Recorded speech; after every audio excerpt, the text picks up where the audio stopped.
Have you ever heard of a war started over a runaway pet? No, I'm not kidding. This isn't a plot from a comedy movie. It's a real historical event that almost plunged an entire region into a massive conflict. Let's rewind to 1925, to the tense border between Greece and Bulgaria. The aftermath of World War I had left a lot of bad blood in the Balkans. Borders were redrawn, and tensions were simmering just beneath the surface. The relationship between Greece and Bulgaria, in particular, was frosty at best.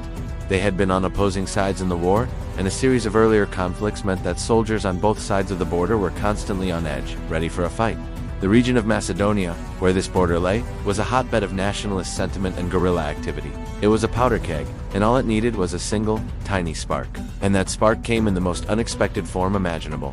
On October 19, 1925, a Greek soldier was stationed at a border post near the town of Petric. It was probably a pretty boring day, just watching the line that separated two nations. Suddenly, his dog, who had been keeping him company, decided to go on an adventure. It bolted, dashing straight across the border into Bulgarian territory.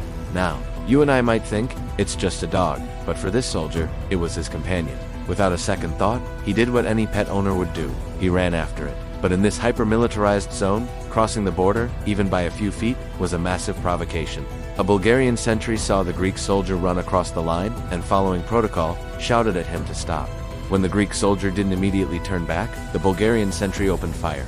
The Greek soldier was shot and killed. The news of the soldier's death spread like wildfire through the Greek ranks. Outrage erupted.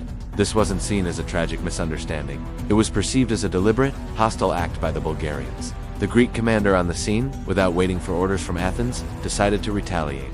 He sent his troops across the border to occupy the Bulgarian post where the shooting occurred. The situation escalated with terrifying speed. The initial skirmish over the border post quickly spiraled. The Greek government, led by the dictator General Theodoros Pangalos, saw this as an opportunity to teach Bulgaria a lesson. Instead of de-escalating, they issued an ultimatum to Bulgaria, demanding an official apology, punishment for those responsible, and a hefty compensation payment. Before Bulgaria even had a chance to fully respond, Pangalos ordered a full-scale invasion of the Petric district in Bulgaria. Greek forces, numbering around 20,000 soldiers, poured across the border. They had artillery, they had cavalry, and they were ready for a major fight.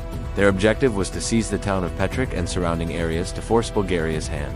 The Bulgarian army, caught off guard and much smaller in this region, mounted a defense but were largely outmatched. They were forced to retreat, fortifying positions further inland and trying to slow the Greek advance. As Greek troops pushed deeper into Bulgarian territory, they occupied several villages. Civilians fled in panic.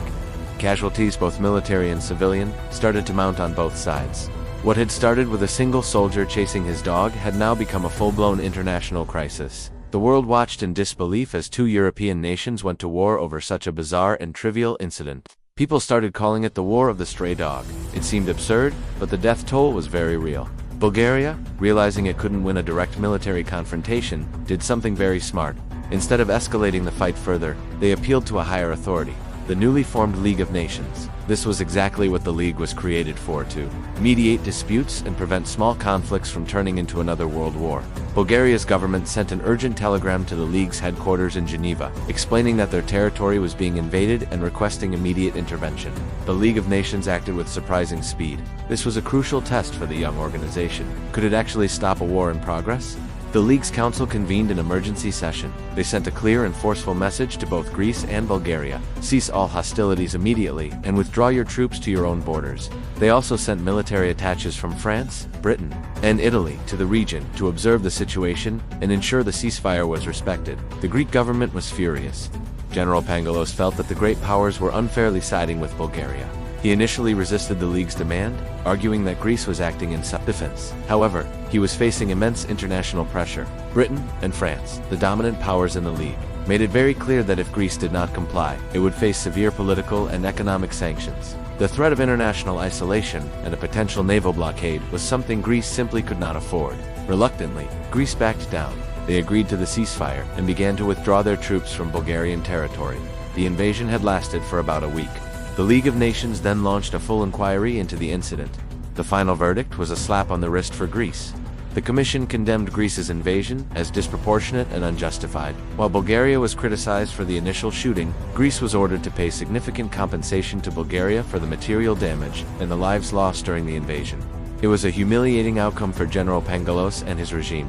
He had tried to use the incident to boost his nationalist credentials, but it had backfired spectacularly. The War of the Stray Dog became a textbook example of how quickly small border incidents can escalate into serious conflicts, especially in regions with a history of tension.